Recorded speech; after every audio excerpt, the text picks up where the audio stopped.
Premier temps de parole de cette matinale, notre invité n'est ni plus ni moins que l'ancien président du conseil général à l'époque, conseil départemental maintenant, le président Daniel Zaidani. Daniel Zaidani, bonjour. Bonjour. Bienvenue sur notre plateau. Avec vous, Samuel, on va commencer par le questionner. Alors, voir le titiller. On va parler d'élections législatives. Oui, tout à fait. C'est un plaisir de vous recevoir à nouveau. Mais on a beaucoup entendu parler de vous ces derniers jours sur ce plateau. Mais c'était pas vous qui parliez. Et on parlait d'élections législatives. Ma question est, êtes-vous candidat aux élections législatives de 2017 pour le MDM ? Écoutez, vous n'avez pas tort. Je suis effectivement candidat pour les élections législatives. 2017 est une année importante pour Mayotte, un tournant, puisque vous le savez que Mayotte doit être mieux entendue à Paris. Vous avez vu encore la semaine dernière la cacophonie qu'il y a pu avoir sur Mayotte. Mayotte a besoin d'avoir des révisions au niveau législatif, une amélioration pour mieux accompagner la population sur le territoire de Mayotte. Et avec mon expérience que j'ai pu acquérir au sein du conseil départemental, je souhaite aujourd'hui mettre à profit toutes ces années que j'ai cumulées pour pouvoir apporter encore plus pour Mayotte. Alors justement, on vous connaît comme un président du conseil général qui a un bon bilan, un homme de terrain, un homme qui est proche de la population, qui connaît ses dossiers, et vous détachez de Mayotte pour aller au Palais Bourbon. Ça fait un petit peu peur à certains en disant il va se perdre à Paris et on ne l'aura plus pour nous. Je crois que un sénateur ou un député, au-delà de porter la voix de Mayotte à Paris, ne doit pas se déconnecter de la réalité locale. Je sais qu'à Mayotte, vous le constatez, vous l'écrivez régulièrement, il y a des soucis dans tous les domaines.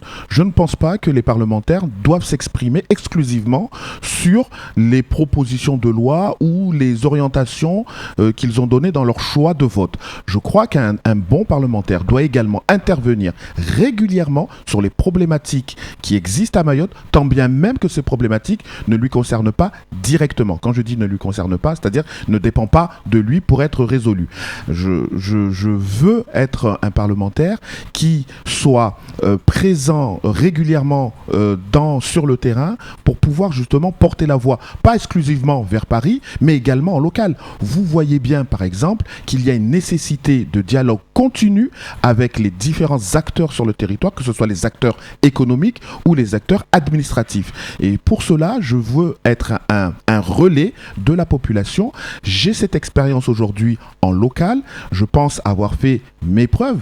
Bon, bien évidemment, le bilan peut toujours être perfectible, mais aujourd'hui, pour 2017, il est nécessaire d'être présent aussi bien à Mayotte qu'à Paris, et c'est ça que je veux faire dès l'année prochaine. Alors, juste avant les élections législatives, il y aura les élections présidentielles. En 2012, vous aviez soutenu François Bayrou. Aujourd'hui, François Bayrou, que je sache, n'est pas candidat. Vers quelle tendance politique, vers quel candidat vous tournerez-vous, vous, en tant que candidat aux législatives? Parce que ça aura son importance. Quel parti, quelle tendance, quel homme? Aujourd'hui, j'attends d'abord d'avoir la liste définitive des candidats, mais il est clair que mon choix aujourd'hui se fait plutôt vers le centre. Si finalement Bayrou était candidat chez les centristes, je pense que naturellement, il pourra compter sur mon soutien.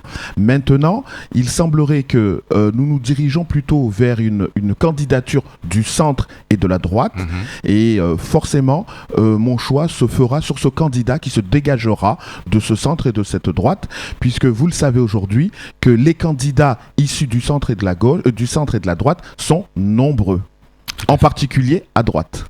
Changeons de sujet. Donc, Daniel Zaidani, candidat aux élections législatives. Nous nous sommes entretenus il n'y a pas longtemps, c'était à la sortie de la dernière séance plénière, et vous aviez évoqué la CAPAM et les difficultés de la Chambre d'agriculture, de la pêche et de l'aquaculture.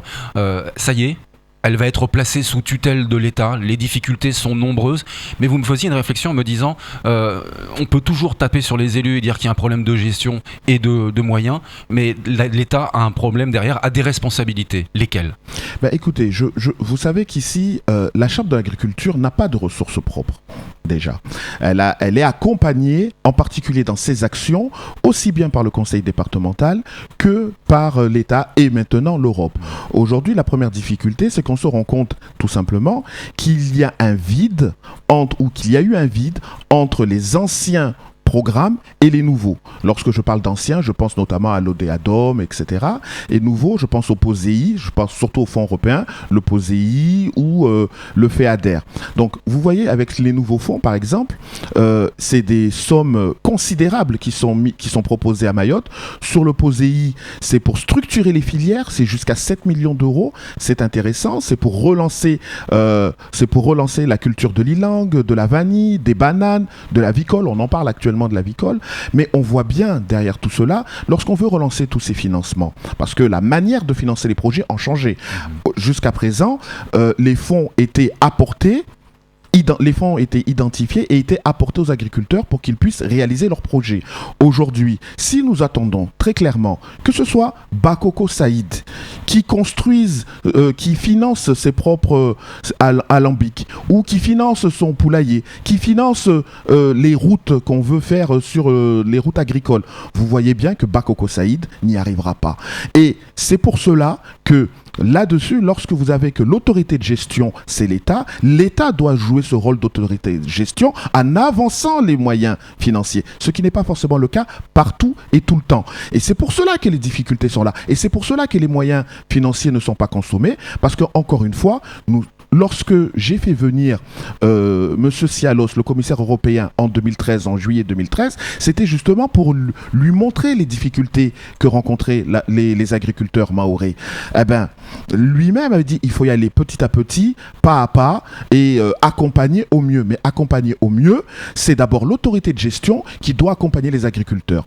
Et à défaut d'accompagner les agriculteurs, l'autorité de gestion doit accompagner la Chambre de l'agriculture. Parce que oui, la Chambre de l'agriculture n'a pas beaucoup de trésorerie. Elle pourra pendant 1 an ou 2 assurer éventuellement les actions, mais si derrière l'autorité de gestion n'influe pas la manne financière, on n'y arrivera pas. Et puis il faut le dire, les banques locales, ce sont des banques commerciales, ce ne sont pas des banques de développement. Il y a peut-être l'ADI, mais c'est pour des micro-projets. Il y a peut-être l'AFD, mais vous voyez bien, l'AFD ne va pas accompagner, encore une fois, Bakoko Saïd. Donc, si nous voulons réellement structurer nos filières, améliorer la vie de nos agriculteurs, eh ben, il faut qu'il y ait un langage clair et cohérent, et que lorsque nous sommes autorité de gestion, il faut que les moyens financiers soient avancés par l'autorité de gestion pour justement soutenir les filières. On dit par exemple que la CAPAM est en sureffectif, mais combien y a-t-il d'agents à la CAPAM ? Au Conseil général, il y en a 3000. J'entends le mot sureffectif et je le comprends. Mais à la CAPAM, il y a combien d'agents ? Ils sont 30. Comment voulez-vous réguler pensez-vous qu'on va pouvoir réguler ce déficit s'il n'y a que 30 agents ? Le problème n'est pas un problème d'effectif. C'est un problème de trésorerie et c'est un problème d'impulsion financière au sein. Le conseil départemental aussi a sa part de responsabilité. Durant ma présidence, la CAPAM était accompagnée à hauteur de 600 à 800 000 euros chaque année.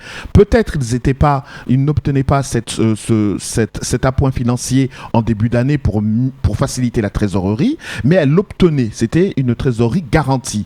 Cette année, le conseil départemental a validé un projet d'action inférieur à 300 000 euros. Donc, effectivement, quand le conseil départemental recule sur ses engagements, quand il n'y a pas suffisamment de relais entre les anciens projets de financement et les nouveaux, et que l'autorité de gestion n'accompagne pas suffisamment les agriculteurs dans le financement, eh ben forcément c'est toute une filière qui est capable de s'écrouler et de disparaître. Et cela est un risque réel, parce qu'on ne pourra pas se satisfaire simplement de dire que nous n'avons pas consommé les moyens financiers européens, mais on aura sinistré tout un secteur d'activité. Alors, j'ai pas très bien compris en fait, parce que Bakoko Saïd, il est membre très certainement de la CAPAM, mais la CAPAM, c'est pas l'Europe qui va l'aider financièrement. C'est là où je comprends pas. Elle est mise sous tutelle parce qu'il y a un problème financier. Là, en effet, le conseil général départemental a fait un pas en arrière au niveau des dotations, mais l'Europe, c'est pas elle qui va financer de toute façon la CAPAM. C'est pour cela que j'insiste sur le rôle de l'autorité de gestion, puisque encore une fois, l'Europe propose une manne financière pour développer les filières et améliorer le développement agricole, mais le financement doit être avancé par quelqu'un. soit par l'agriculteur directement, soit par la structure, que ce soit les syndicats qui sont les coopératives, soit par la CAPAM. Mais la réalité à Mayotte, c'est que si nous voulons réellement que les projets se fassent, il faut que l'autorité de gestion avance les moyens financiers et ensuite se fasse rembourser par l'Europe. Si l'autorité de gestion ne le fait pas et compte sur Bakoko Saïd, si Bakoko Saïd doit acheter son tracteur par ses propres moyens financiers et ensuite monter un dossier pour se faire rembourser, ça ne fonctionnera pas et ça ne fonctionne pas aujourd'hui. Donc c'est pour cela que l'autorité de gestion aujourd'hui, c'est l'État. L'État doit avancer. Si elle estime qu'elle ne souhaite pas le faire directement pour respecter les compétences des uns et des autres, elle doit mieux accompagner la CAPAM. Mais elle ne doit pas inciter la CAPAM à se séparer de cadres pour justement pour se rendre compte demain sur le terrain que les agriculteurs ne seront moins accompagnés dans le cadre de leur développement, moins accompagnés de manière humaine. Parce que la CAPAM, c'est d'abord des techniciens qui sont sur le terrain, qui accompagnent les agriculteurs, qui accompagnent les coopératives. Vous savez, pendant ma mandature, tout le monde se souvient de l'épisode malheureux où j'avais été agressé par des agriculteurs, mais ça ne voulait pas dire pour autant que je n'accompagnais pas l'agriculture mahoraise, puisque je rappelle quand même, comme je viens de le dire, nous accompagnons jusqu'à 800 000 euros la CAPAM, et en même temps, nous proposions, je le rappelle, près de 5 millions d'euros pour améliorer, les routes agricoles. Donc réellement, les investissements avaient été faits. Mais aujourd'hui, lorsque nous nous sommes battus à Bruxelles pour faire venir les fonds européens, pour faire venir notamment le FEADER, une enveloppe de 60 millions d'euros pour améliorer le développement agricole, donc les routes dans les réseaux en adduction d'eau et les réseaux électriques, si derrière personne ne veut prendre la maîtrise d'œuvre pour réaliser ces travaux-là, on n'y arrivera pas. Aujourd'hui, l'autorité de gestion, de facto, c'est l'État. Donc, de facto, c'est l'État qui doit prendre ce rôle. Et puis, je rappelle que la CAPAM a aussi hérité ces derniers mois d'un certain nombre de compétences de l'État. Ces compétences, comme notamment le suivi phytosanitaire sur le terrain des bovins et des ovins. Mais si derrière, il n'y a pas cet accompagnement financier qui suit cet accompagnement, ces nouvelles compétences, on n'y arrivera pas.